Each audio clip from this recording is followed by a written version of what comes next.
할렐루야. 고난주간 한 주간 어떻게 보내시고 계십니까? 새벽을 깨우시느라 힘드시지요? 오늘 마지막 가장 칠원의 말씀을 마주하고 있습니다. 한 주간 동안 정말 십자가와 더 가까워지는 시간을 보내고 있다라고 이렇게 생각되어집니다. 세상 사람들은 십자가를 미련한 것이라 이야기하지만 주님께서 우리에게 주시는 은혜, 또 복음, 믿음으로 인하여서 우리는 십자가를 바라볼 때 그것이 우리에게 허락해 주시는 사랑으로 보여지고, 또 그것이 우리에게 소망으로 보여질 뿐만 아니라 우리의 모든 것들을 다 넘어설 수 있는 능력으로 보여진다는 것, 이번 일주일 동안 말씀을 준비하는 가운데, 또 말씀을 전하는 가운데 제 마음 가운데 더 크게 자리 잡는 개인적인 시간들이었습니다. 그래서 오늘 마지막 말씀 가운데도 하나님께서 우리에게 채워주시는 더욱더 분명한 십자가의 은혜, 또 이전에 깨닫지 못했던 신비로운 하나님의 비밀스러운 진리의 말씀들이 우리 마음 가운데 새겨지는 복된 시간 되기를 주님의 이름으로 축복합니다. 오늘 아침에 제가 광고를 못했는데요, 나가시면서 오늘 맛있는 간식 다 받으셨지요? 네, 이름을 밝히지 말라고 하시는 어떤 분의 섬김을 통해서 우리 두 분입니다. 맛있는 차와 함께 또 맛있는 다과도 함께 나누었습니다. 섬겨주셔서 감사드리고요, 또 일주일 동안 반주해 주시고 또 방송실에서 섬겨주신 모든 섬김의 손길들 너무너무 감사드립니다. 또 이번 한 주간 동안은 남성교회, 여성교회에서 특성을 맡아서 또 섬겨주셨는데요, 위하여서도 수고해 주신 것 너무너무 감사드립니다. 일주일 동안 함께 말씀을 나누며 이제 오늘 마지막 예수님께서 십자가 상에서 하신 말씀 앞에 서 있습니다. 오늘 말씀의 제목이 시작인데요, 역설입니다. 예수님께서 죽으시기 직전에 하신 말씀을 시작이라는 주제로 오늘 함께 말씀을 나누려고 합니다. 왜 시작일까요? 십자가가 끝이 아니기 때문에 그렇습니다. 십자가의 끝은 부활의 시작과 맞닿아 있습니다. 예수님이 십자가에서 내뱉으셨던 마지막 호흡은 3일 뒤 부활하셔서 내뱉으신 첫 번째 호흡과 연결되어져 있습니다. 그래서요, 십자가는 끝이 아니라 또 다른 시작입니다. 오늘 말씀을 듣는 가운데 이 십자가가 나를 또 다른 어떠한 출발점에 세우는가 하는 우리들의 결단이 있는 오늘 이 시간 되었으면 좋겠습니다. 히브리서 기자의 증언에 따르면 인간에게 죽음은 필연적입니다. 죽지 않는 사람은 아무도 없습니다. 그리고 이 법칙은요, 예수님에게도 예외가 아니었습니다.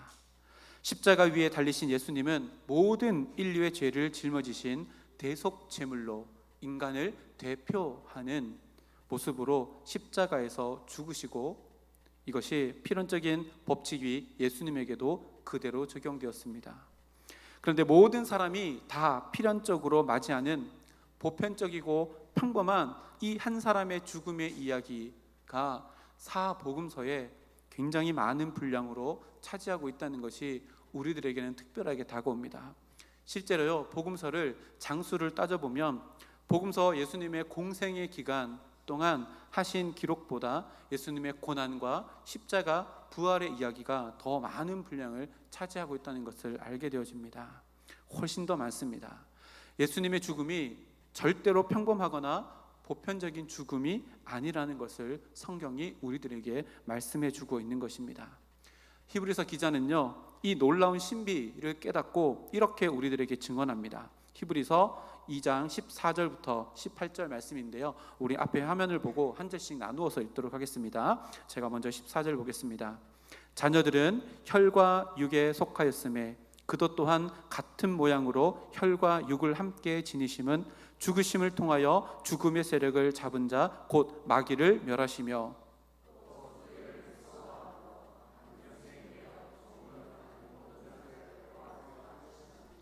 이는 확실히 천사들을 붙들어 주려 하심이 아니요 오직 아브라함의 자손을 붙들어 주려 하심이라.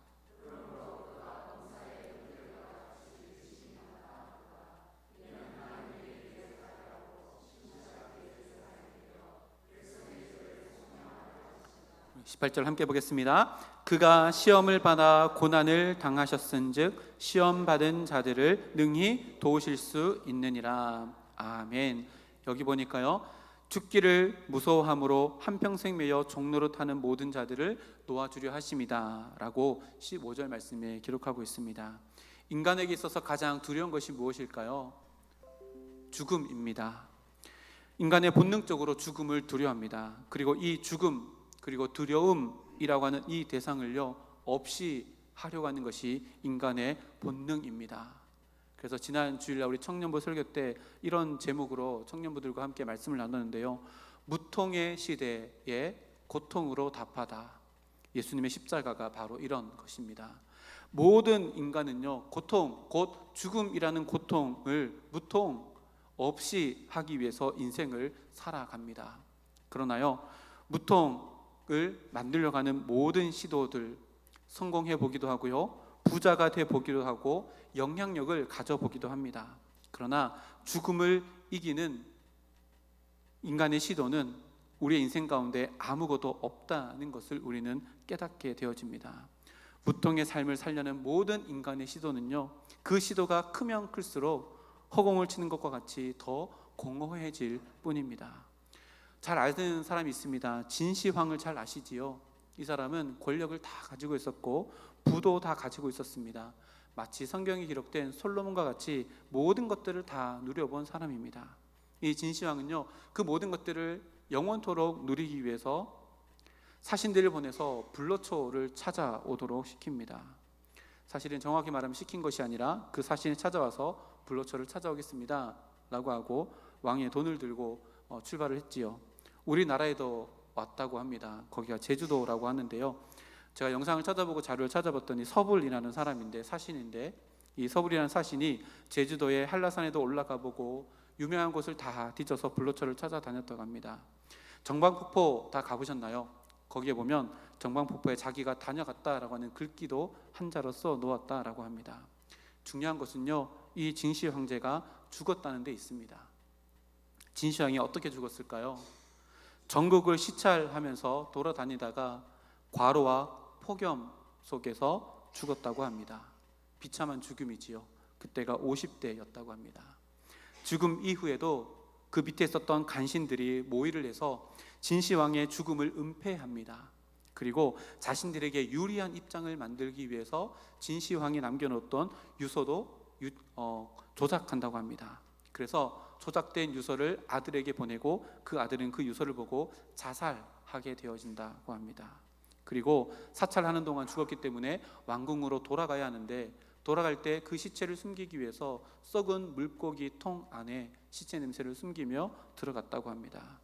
인간이 무통을 만들기 위해, 고통을 없이 하기 위해 행했던 모든 것들이 다 시도 없는 공허함 뿐이라는 것을 잘 보여주는 역사적인 증거가 아닌가 생각되어집니다. 이렇게 무소불위한 힘을 가진 자도 죽음을 두려워하여서 어떻게 살았습니까? 죽음의 종 노릇하는 인생을 살았습니다. 이것이 인간입니다.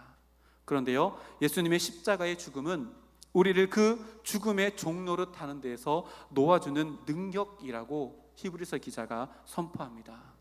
예수님은요, 무통일 시대를 소망하며 살아가는 모든 온 인류 세상 사람들에게 십자가의 고통으로 답하고 계신 것입니다. 모든 고통의 근원인 죽음을 자신이 짊어지고 십자가에서 죽으시며 이기신 것입니다. 그렇게 예수님의 가상칠언은요, 예수님께서 어떻게 죽음을 이기셨는지를 우리에게 너무나도 잘 알려주는 대목입니다. 어떻게 죽으셨는지를 우리에게 알려준다라고 하는 것은 역설적으로 오늘을 우리가 어떻게 살아가야 하는지를 알려주는 것이기도 합니다. 그래서요, 오늘 말씀을 조금 더 상세하게 살펴보려고 합니다. 오늘 말씀 먼저 살펴보기 전에요, 요한복음 19장 30절 말씀, 요한복음 19장 30절 말씀 먼저 읽어볼까요? 앞에 있습니다. 시작. 예수께서 신 포도주를 받으신 후에 이르시되 다 이루었다 하시고 머리를 숙이니 영혼이 떠나가시니라. 요한이 예수님께서 영혼이 떠나가실 때의 장면을 기록해 놓은 장면입니다. 그런데요, 누가복음 우리가 함께 읽은 것은요, 오늘 이 말씀, 아버지 내 영혼을 아버지 손에 부탁하나이다 라고 하고 영혼이 떠나가셨다라고 이렇게 기록되어집니다. 이 두 말씀을 합쳐서 생각해 보면요, 예수님의 가상 6원과 7원은 거의 동시에 말씀하시고 혼이 떠나가셨다라고 우리가 이렇게 이해할 수 있을 것 같습니다.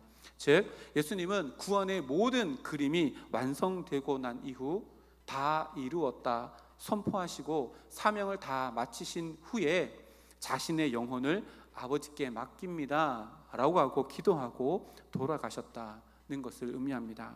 그래서요, 오늘 말씀해 보니까요, 그것을 누가는 이렇게 기록합니다. 예수께서 큰 소리로 불러 이르시되, 큰 소리로 불러 이르시되. 이 부분이 너무너무 중요합니다. 예수님은 지금 모든 기력이 다 쇠해져 있을 때입니다. 근데요, 큰 소리로 했다, 불렀다고 하는 것이 어떤 의미일까요? 큰 소리, 여기서 큰 소리는요, 절규의 탄식이 아닙니다. 그 반대입니다. 왜냐하면 시편 22편 우리가 그동안에 많이 살펴보았지요. 시편 22편 첫 구절이 뭐였지요? 엘리 엘리 라마 사박다니 였습니다. 하나님 하나님 나의 하나님 어찌하여 나를 부르십니까? 그렇게 탄식했던 이 찬양은, 다윗의 찬양은 마지막에 어떻게 끝납니까? 승리의 노래로 끝이 납니다. 다시 말하면 예수님의 이 마지막 큰 소리에 가상 7원의 7번째 말씀은 절규가 아니라 찬양이며 또한 승리의 선포라는 것을 우리는 알게 되어집니다. 패배자의 고통에 찬 절규가 아니라 죽음을 정복하고 승리한 승리자의 함성이라는 것을 먼저 알고 이 말씀을 함께 나누겠습니다. 다시 말하면 예수님은 죽음 앞에서 절대로 두려워하지 아니하고 당당함으로 그것을 맞이하셨다는 것을 의미합니다. 우리가 받은 십자가의 능력도 바로 이런 것입니다.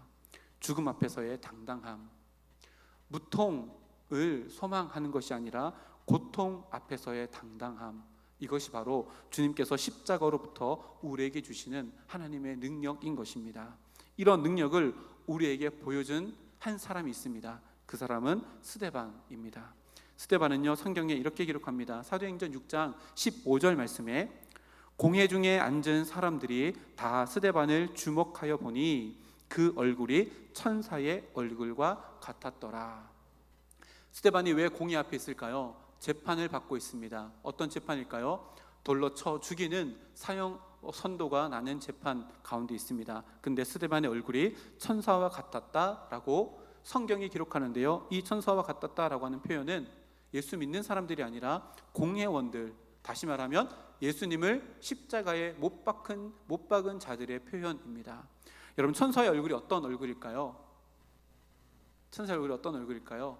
흰 옷을 입고 흰색 날개를 달고 머리 위에 헤일로라고 하는 동그란 여기 이렇게 달고 이렇게 있는 천사를 생각할 텐데, 성경에 나오는 천사는 그렇지 않습니다. 그렇게 생각했다면 영화를 너무 많이 보셨습니다. 천사는 그런 모습이 아닙니다. 성경에 있는 천사는요, 하나님의 메신저입니다.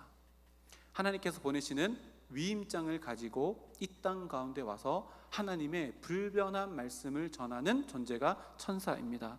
그렇다면 천사의 모습이 어땠을까요? 위엄과 당당함입니다. 이것이 바로 천사의 얼굴입니다. 사명감에 고취되어 있어서 하나님께서 나를 보내셨다라고 하는 당당함으로 서 있는 모습이 바로 천사의 모습입니다. 스데반이요, 자기를 돌로 쳐 죽이려고 판결 내려고 하는 공회원들 앞에서 했었던 얼굴이요, 영화에서 보던 얼굴, 헬렐레 해가지고 웃는 얼굴이 아닙니다. 하나님께서 나에게 주시는 복음의 말씀, 예수님의 십자가의 능력을 당당히 전하는 위엄 있는 모습이 바로 스데반의 모습이었을 것입니다. 어떤 모습일까요? 십자가가 주는 능력, 무통을 소망하지 아니하고 고통을 당당하게 맞서는 십자가의 능력을 가진 얼굴로 스데반이 그곳 가운데 서 있는 것입니다. 사도 바울은요, 이 놀라운 비밀을 위대한 선포로 이렇게 표현했습니다. 제가 정말 좋아하는 구절이고요, 오늘인가 어젠가 제가 영어 찬양으로 이 거를 제가 블로그에 올려서 여러분들에게 보내드렸는데요, 제가 읽어드리겠습니다. 고린도전서 15장 55절에서 58절입니다. 사망아, 너의 승리가 어디 있느냐? 사망아, 내가 쏘는 것이 어디 있느냐? 사망이 쏘는 것은 죄요, 죄의 권능은 율법이라. 우리 주 예수 그리스도로 말미암아 우리에게 승리를 주시는 하나님께 감사하노니, 그러므로 내 사랑하는 형제들아, 견실하여 흔들리지 말고 항상 주의 일에 더욱 힘쓰는 자들이 되라. 이는 너희 수고가 주 안에서 헛되지 않은 줄 알미라. 아멘. 55절, 56절 너무 위대한 선포 아닙니까? 사망을 향해서 누가 이렇게 선포할 수 있습니까? 사망은 두려운 존재입니다. 그러나 예수님의 십자가의 능력이 있는 자들에게는 사망을 향해서 이렇게 외칠 수 있습니다. 사망아, 너의 승리가 어디 있느냐? 너의 승리가 죽음이냐? 우리는 죽음이 끝이 아니라 부활의 소망을 가지고 있는 자들이다. 사망아, 너의 무기가 어디 있냐? 너의 쏘는 것이 어디 있느냐? 그 무기는 다 힘을 잃었다. 예수님의 부활로 말미암아 나는 사망을 이긴 존재다.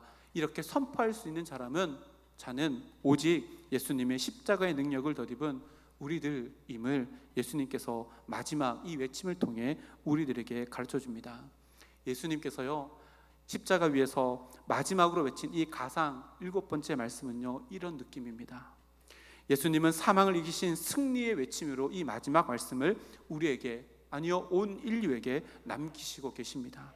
예수님의 이 마지막 모습은 예수님의 십자가의 능력을 덧입은 우리들의 시작이어야 한다고 우리들에게 말씀해 주고 있는 부분이 바로 오늘 이 말씀입니다. 우리는 더 이상 죽음의 종로로 타여서 두려움 가운데 살아가서는 안 되는 존재들입니다. 우리는 죽음을 정복한 승리를 얻은 자들이라는 것을 늘 인식하며 살아가야 합니다. 사망을 향해서 당당히 외쳐야 합니다. 사망아, 너의 승리가 어디 있느냐? 사망아, 너의 쏘는 거 무기가 어디 있느냐? 여러분, 우리에게 사망이 무엇입니까? 육신의 죽음뿐만이 아니라요, 경제적인 사망, 관계적인 사망, 심리적인 사망, 그 모든 것들 앞에 우리는 기억해야 합니다. 우리는 이미 이 모든 것들을 넘어서시는 십자가의 능력, 부활의 소망으로 하나님께서 우리를 채워주신 인생이라는 것을 늘 기억하며 인식하며 살아가야 합니다. 세상 가운데 그래서요, 당당해야 합니다. 고개 뚫을 일 없고요, 어깨를 늘어뜨릴 일이 없습니다. 우리의 삶은 이미 십자가에서 죽음을 이기신 주님으로부터 오는 능력으로 덧입은 존재이기 때문에 그렇습니다. 그리고요, 예수님은 그 고통 가운데 당당하게 아버지를 부르고 있습니다. 오늘 말씀 다시 보면요, 예수께서 큰 소리로 불러 이르시되 아버지, 내 영혼을 아버지 손에 부탁하나이다 하고 이 말씀을 하신 주 숨지시니라. 아버지, 아버지 2번이나 기록하고 있습니다. 자, 여기서 한 가지 짚고 넘어가야 될 부분이 있습니다. 예수님이 지금 하나님을 무엇라고 호칭하고 부르고 있죠? 아버지라고 부르고 있습니다. 가상 1원에서도요, 아버지라고 하면서 용서를 구했고요, 근데 가상 4원에 와서는 예수님께서 하나님을 아버지라고 부르지 못하고 엘리 엘리, 곧 나의 하나님, 나의 하나님이라고 하나님의 호칭을 아버지에서 하나님으로 변경하였었습니다. 그 이유가 뭐라고 했지요? 그때 당시에는 십자가에서 하나님의 아들로서가 아니라 온 인류의 죄를 짊어진 하나님의 어린 양으로서 죽어가고 있기에 하나님을 아버지라 부른 것이 아니라 대속 제물된 존재로 하나님을 하나님이라고 불렀습니다. 근데 마지막 7원에서 그 호칭이 다시 바뀌었습니다. 우리 하나님 엘리 엘리가 아니라 나의 하나님이 아니라 아빠, 아버지로 바꿨습니다. 왜요? 관계가 변화되었다는 것을 의미합니다. 이제 더 이상 제물된 존재가 아니라 그동안에 영원토록 함께했던 성삼위일체 하나님으로 다시 돌아가기 위한 순간이라는 것을 이야기하고 계시는 겁니다. 그러니까요, 이 고백은요, 예수님에게 마지막이 아니라 또 다른 시작, 어떤 시작이죠? 육신으로서의 메시아가 아니라 이제는 하나님으로서의 성자 하나님으로서의 새로운 삶을 시작하게 되어지는 외침이라는 것을 우리들에게 이야기하고 있는 것이 바로 이것입니다. 우리의 삶의 변화, 새로운 삶으로서의 도약도 마찬가지입니다. 하나님에 대한 호칭이 변화되어지는 것으로부터 우리의 삶도 시작되어집니다.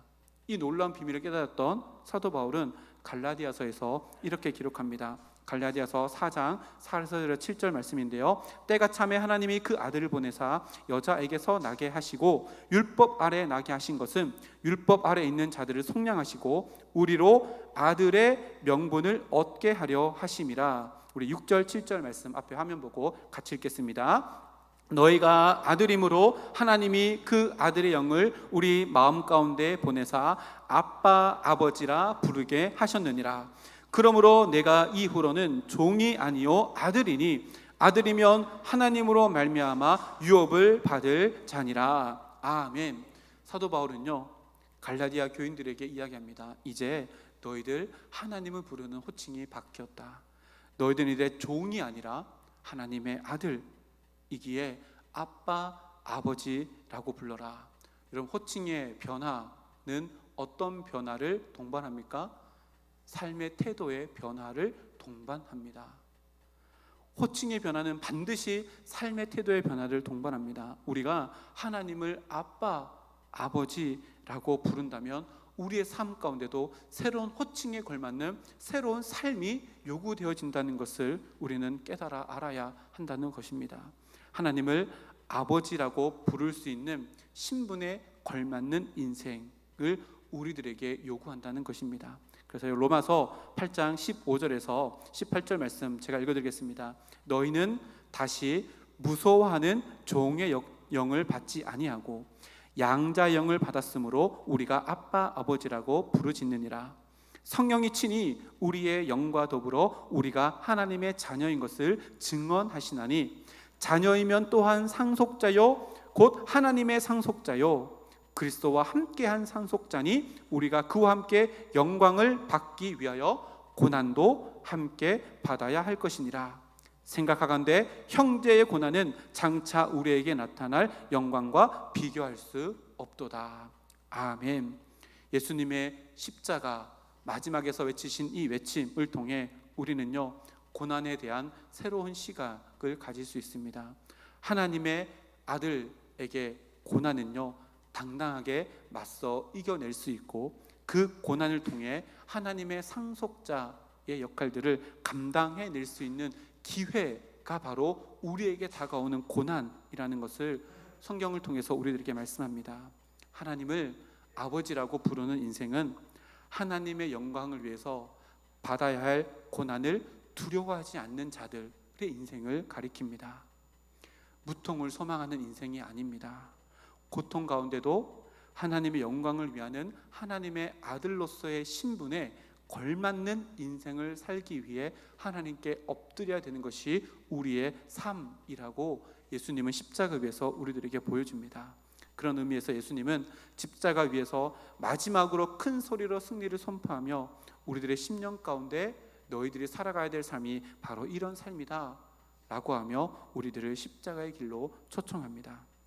그래서요 이렇게 한번 표현해 볼까요? 제가 그 성서 신학원에서 호세아 강의할 때 묵상하다가 그 만든 한 문장인데요. 앞에 있는 거 한번 읽어볼까요? 시작. 성도의 인생은 분명한 표대가 있는 줏대 있는 인생입니다. 이걸 써놓고요 너무 잘 만들었다 저 혼자 이랬습니다. 분명한 표대가 있는 줏대가 있는 인생입니다. 인생은요 줏대가 있어야 합니다. 근데요 표대가 없는 줏대는요 뭐라 그럴까요? 요즘에는 꼰대라고 합니다. 이렇게 하면 안 됩니다. 근데요 분명한 표대가 뭘까요? 하나님의 영광입니다. 하나님의 영광을 위해서 줏대가 있어야 됩니다. 무엇 앞에서요? 고난 앞에서요. 세상에서 주는 고난 앞에 세상 사람들처럼 두려워하며 세상의 방법을 찾아 나가는 인간이 아니라 분명한 표대 곧 하나님의 영광 위에 고난 앞에서도 예수님께서 하셨던 것처럼 십자가 앞에 당당함으로 고난을 맞서 싸우며 하나님께 엎드리는 하나님의 아들된 신분으로 살아가는 우리가 되어야 된다. 주님께서 우리들에게 말씀해 주십니다. 우리의 삶이 십자가를 단단히 붙잡고 세상 가운데 더욱더 당당함으로 말미암아 나에게 다가오는 어떠한 고난이라 할지라도 두려움 가운데 두려움의 종으로서 그 고난을 맞이하며 회피할 것이 아니라 그 고난 가운데 당당함으로 살아가는 우리 모두가 되기를 주님의 이름으로 축복합니다. 다음으로 우리가 생각해 볼 부분은요 이 가상 7화 마지막은 예수님께서 하나님께 드린 기도라고 하는 사실입니다. 46절 다시 보면요 아버지 내 영혼을 아버지 손에 부탁하나이다. 기도입니다. 어떤 기도인가요? 이게 참 재밌습니다. 하나님은 지금 하나님의 아들을 십자가에 달려 죽고 있는 하나님의 아들에게 외면하고 계십니다. 그런데 예수님은 자기를 외면하고 버린 것 같은 아버지에게 자신의 모든 것을 다 부탁하고 있는 기도입니다. 이 기도가 말이 된다고 생각하십니까? 나를 거부하고 나를 버리는 것 같은 존재에게 내 모든 것들을 내어 맡기는 기도가 지금 예수님의 기도입니다. 이것은요, 정말로 놀라운 신뢰가 아니고서는 드릴 수 없는 기도입니다. 우리의 기도가 이러해야 합니다. 근데요, 이 말씀이 더 놀라운 것은요, 이 말씀이 예수님의 기도가 아니라 말씀을 붙잡고 한 기도라는 사실이 더 놀랍습니다. 이 말씀은요, 시편 31편 5절 말씀에 내가 나의 영을 주의 손에 부탁하나이다. 진리 하나님 여호와여 나를 속량하셨나이다 라고 하는 다윗의 시를 인용하여서 주님께서 기도하시다는 사실이 더 놀랍습니다. 예수님께서는요, 늘 기도하는 습관을 가지셨습니다. 십자가에 죽으시기 직전까지도 지금 기도하고 계시는 장면을 우리에게 보여줍니다. 그런데 예수님의 기도는 특징이 있습니다. 예수님은요, 감정과 기분, 욕구와 욕심을 가지고 기도하지 않으십니다. 그러면 무엇을 가지고 기도할까요? 자신의 마음의 동기를 가지고 기도합니다. 근데 그 마음의 동기를 하나님과 맞추기 위해서 기도합니다. 겟세마네 기도에서도 그랬습니다. 예수님 마음의 동기를 가지고 하나님께 그대로 기도합니다. 하나님, 아니요, 아빠 이 잔 안 마시면 안 돼요? 라고 기도했다가 하나님과 마음의 동기를 합하여서 아닙니다, 아버지 뜻대로 해주십시오 라고 맞춰서 기도했고요. 오늘 이 마지막 기도 가운데는 하나님의 말씀을 붙잡고 그 말씀에 의지하여서 나를 버리는 것처럼 느껴지는 그 아버지 앞에 자신의 모든 것들을 다 내어 맡기는 기도로 하나님께 기도하고 있습니다. 때로는 우리 인생 가운데요, 하나님의 음성이 들려지지 아니하고 하나님의 사랑이 느껴지지 않을 때도 있습니다. 제가 3월 달에 3일 동안 그 컨퍼런스를 다녀왔잖아요. 저희 조원 중에 한 분 목사님이 계셨는데요, 나이도 저보다 훨씬 많으셨습니다. 훨씬이라고 하면 그분이 기분 나쁠 수도 있겠지만 조금 많으셨습니다. 그분이 고민이 있었는데요, 십자가의 사랑이 느껴지지 않는데요. 그분이 목사님이셨어요. 굉장히 힘들어하셨습니다. 근데 목회 안 하시느냐? 아니에요, 목회도 하셔요. 근데 그것을 고백하시면서 울먹이면서 그걸 고백하셨는데 십자가를 생각해도 뜨거움이 없어졌고, 십자가를 생각해도 무엇인가 내 마음 가운데 꿈틀거렸던 것들이 있었는데 그것이 느껴지지 않는다라고 하며 울면서 그것을 나누는 시간들이 있었습니다. 근데 3일 동안 그 목사님이 조금씩 변화되어지고 마지막에는요, 활짝 웃고 돌아가셨어요. 활짝 웃고 돌아가셨어요. 근데 그 말씀을 준비하면서 그 목사님이 생각났거든요.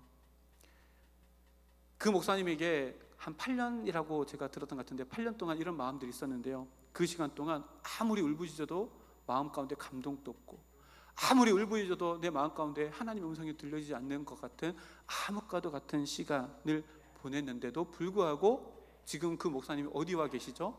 하나님의 말씀이 선포되어지는 컨퍼런스에 와 계시는 거예요. 뭐 하시는 거예요? 그리 아니하실지라도 뭘 붙들고 있는 거예요? 말씀을 붙잡고 계시는 거예요. 그랬더니 어떻게 돼요? 결국에는 말씀 붙잡고 함께 나눔하고 함께 기도하는 가운데 변화되어져서 그 말씀이 자기 안에 이루어지는 것을 경험하고 돌아가시는 모습을 보게 되었습니다. 예수님은요, 지금 자기를 버리시는 아버지에게 말씀에 의지하여서 자신의 모든 것들을 내어 맡기는 기도로 하나님께 나아갑니다. 우리의 기도가 이런 기도가 되어야 된다라고 우리들에게 가르쳐 주시는 대목입니다. 너무나도 놀라운 기도입니다. 인생의 마지막 순간에 말씀을 붙잡는 것, 그리고 그 말씀을 붙잡고 나를 내 인생의 주인 되시는 하나님께 내어 맡기는 것, 이것이 죽음을 기다리는 최고의 아름다운 존귀한 마중이 아닐까요?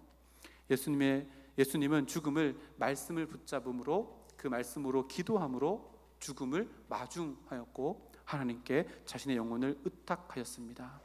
요한계시록의 말씀 보면요, 이런 말씀이 있습니다. 요한계시록 14장 13절 말씀에 또 내가 들으니 하늘에서 음성이 나서 이르되 기록하라, 지금 이후로 주 안에서 죽는 자는 복이 있도다 하시매 성령이 이르시되 그러하다, 그들의 수고를 그치고 쉬리니 이는 그들의 행한 일이 따름이라 하시더라. 아멘. 주 안에서 죽는 자들은 복이 있도다. 주 안에서 죽는 죽음, 그것은 바로 오늘 예수님께서 보여주신 말씀을 붙잡고 기도하며 맞이하는 죽음일 것입니다. 예수님께서 십자가에서 어떻게 죽음을 맞이해야 되는가, 어떻게 삶을 살아가야 되는가 우리들에게 본을 보여주십니다.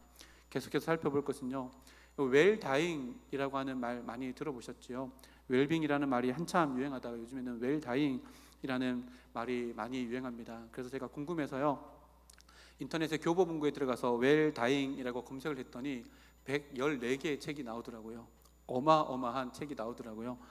보니까요, 웰다잉을 검색해 봤더니 인간의 존엄성과 가치를 지키며 삶을 마무리하는 것을 웰다잉이라고 이렇게 정의한다고 합니다.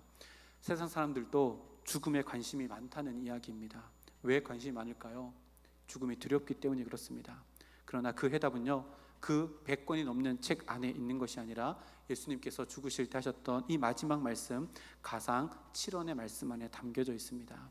오직 주님 안에서 죽는 죽음이야말로 가장 아름다운 죽음이며 가장 존귀한 죽음이며 말 그대로 웰다잉일 것입니다. 우리의 삶도 이런 아름다운 죽음으로 하나님 앞에 하나님 품 안에 안겨지는 우리의 모든 삶이 되기를 주님의 이름으로 축복합니다. 이렇게 예수님은 이 땅에서의 모든 사명을 다 감당하고 죽으시면서까지 우리에게 죽음의 본을 보여주십니다. 그리고 하나님 품으로 돌아가셨습니다. 결론적으로 이 모습을 통해 우리들에게 말씀하시는 것이 무엇인가 정리해 보면요, 우리도 우리의 마지막 때를 늘 준비해야 한다는 것을 늘 기억합니다. 하나님께서요, 우리의 마지막 때를 준비할 수 있도록 우리에게 연습 시간을 허락해 주셨습니다. 그것도 매일입니다. 언제일까요? 잠자는 시간입니다. 우리에게 매일 허락해 주시는 잠이라고 하는 것은요, 죽음의 연습입니다. 우리는 날마다 잠을 잡니다. 그런데 이 잠이 죽음과 연결되어 있다는 것, 죽음과 잠은요 한 끗 차이입니다. 왠지 아십니까? 성경에서 죽음을 잠자는 것이라고 표현하고 있기 때문에 그렇습니다.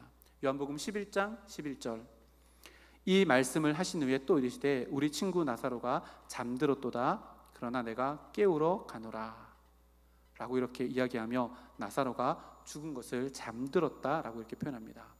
마태는요, 예수님께서 영혼이 떠나가실 때 일어난 일들을 기록한 말씀 가운데 이렇게 기록합니다. 마태복음 27장 50절에서 53절 말씀에 예수께서 다시 크게 소리 지르고 영혼이 떠나가시니라. 이에 성소 휘장이 위로부터 아래까지 찢어져 둘이 되고 땅이 진동하며 바위가 터지고 무덤이 열리며 자던 성도의 몸이 많이 일어나되 예수의 부활 후에 그들이 무덤에서 나와서 거룩한 성내에 들어가 많은 사람에게 보이니라. 예수님이 십자가에서 죽으실 때 무덤 문이 열리고 자던 성도가 일어났다라고 이렇게 이야기합니다. 이것은요, 예수님께서 이 땅 가운데 다시 오실 때에 일어날 부활을 예표하고 있는 모습입니다. 여러분, 부활은요 잠자다가 깨어나면 맞이하는 것이 부활이라고 성경이 이야기하고 있는 것입니다. 그러니요, 오늘 금요 집회를 마치고 집에 돌아가서 주무실 때요, 그것이 죽음의 연습이라고 한번 생각해 보십시오.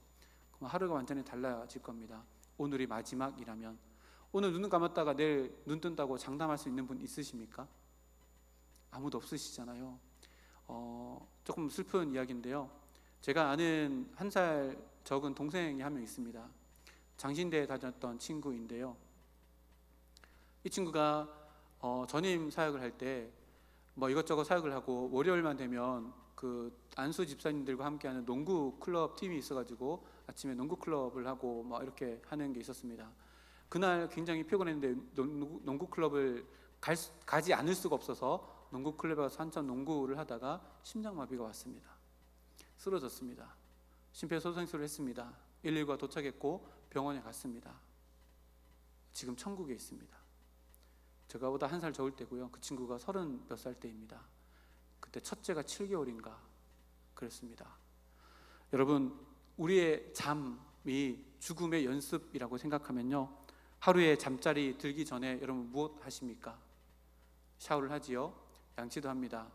옷을 갈아입고 깨끗한 곳에 누워가지고 책을 보든지 핸드폰을 보든지 뭐 이런저런 하다가 잠이 들겠지요. 그럼 어떻게 영적인 마무리를 하고 하루를 마감하십니까? 예수님의 이 마감을 배워야 합니다. 하나님, 오늘 하루도 허락해 주심을 감사합니다. 오늘 밤에도 내 육신과 내 영혼이 하나님 안에서 안식할 수 있도록 인도해 주십시오 라고 하며 잠자리에 든다면 우리의 인생의 마지막도 그렇게 아름답게 마무리되어지는 놀라운 은혜를 허락해 줄 줄 믿습니다. 창세기 보면요, 하루를 저녁이 되고 아침이 되니 첫째 날이다 라고 이렇게 표현합니다. 저녁이 되고 아침이 되니, 저녁은 하루의 마지막임과 동시에 내일의 시작이 되어집니다. 마지막과 시작이 있다 있습니다. 잠들어서 눈을 감고 눈을 뜨면 잠든 시간은 사라집니다. 어제의 마지막과 오늘 내일의 시작이 서로 붙어 있는 것처럼 느껴집니다. 병원에 가서 검사 다 해보셨잖아요, 그렇죠? 그 잠자면서 집침하면서 검사하는 거 딱 해보면 마취제가 딱 들어오고 눈 뜨면 검사 안 한 것 같은데 검사가 끝났습니다. 우리의 죽음도 마찬가지 아닐까요? 눈 감았다가 뜨면 어디에 있을까요? 부활하여서 천국에 있게 될 것입니다. 오늘 밤에 잠들 때 그냥 못 주무시겠지요. 오늘 잠자리에 들 때 정말 주님처럼 하나님 오늘 하루 허락해 주셔서 감사합니다. 회개할 것은 회개하고 감사할 것은 감사하며 오늘 내 영혼 또 내 육신 또 참된 안식으로 허락해 주시고 내일이 허락해 준다면 내일 또 하나님의 영광을 위해서 오늘로 살아갈 수 있도록 도와주십시오. 기도하며 살아가는 우리가 되었으면 좋겠습니다. 오늘은요, 예수님께서 십자가에 달려 돌아가신 그리고 무덤에 안치되신 날입니다. 그래서 오늘 성금요일이라고 이렇게 이야기합니다. 그런데요, 외국에서는 성금요일을 영어로 뭐라 할까요? 해피 프라이데이라고 합니다. 행복한 날. 왜 그럴까요? 예수님이 십자가에 달려 돌아가심은 곧 우리의 죄에서의 해방이요 의를 향할 수 있는 진정한 자유를 누릴 수 있고 죽음의 두려움에서 해방된 날이기 때문에 그렇습니다. 오늘 이 날 하나님께서 예수님 이 땅 가운데 보내셔서 우리를 대신해서 십자가에 달려 죽게 하신 예수님, 우리에게 사랑을 보이시는 그 날임을 기억하며 오늘 또 계속해서 말씀 붙잡고 기도하며 하나님 나의 삶도 예수님이 걸어가셨던 그 길을 걸어갈 수 있도록 주님 인도해 주십시오. 예수님께서 죽으시기 끝까지 깨어 있어서 말씀 붙잡고 기도하셨던 것처럼 하나님 우리도 늘 깨어 있는 신앙으로 매일매일 살아갈 수 있도록 도와주십시오. 기도할 수 있는 우리가 되었으면 좋겠습니다. 예수님께서요 종말의 때를 이야기하면서 공생의 기간 가운데 이런 말씀하셨습니다. 마태복음 24장 42절 말씀인데요, 그러므로 깨어 있으라. 어느 날에 너희 주가 임할는지 너희가 알지 못함이니라. 아멘. 깨어 있음이 무엇일까요? 오늘 말씀에 잇대어서 표현해 보면 우리의 삶을 말씀 위에 올려놓는 작업을 반복하는 것, 이것이 바로 깨어 있음입니다. 예수님은 이렇게 깨어 있으셨기에 죽음의 마지막 순간까지도 말씀을 붙잡고 나를 외면한 것처럼 느껴지는 그 아버지에게 자신의 모든 것들을 다 내어 맡기는 기도로 하나님 앞에 자기의 영혼을 내어 맡기셨습니다. 우리의 매일매일이 이렇게 말씀으로 시작되어지고 말씀으로 마무리되어지는 삶이 되기를 소망합니다. 그런 삶이 진정한 웰빙이며 진정한 웰다잉을 준비하는 인생 이름을 예수님께서 우리들에게 보여주셨습니다. 그렇게 주님 안에서 새로운 시작을 위한 출발점에 서게 되어지는 우리 모두의 매일이 되기를 주님의 이름으로 축복합니다. 함께 기도하겠습니다.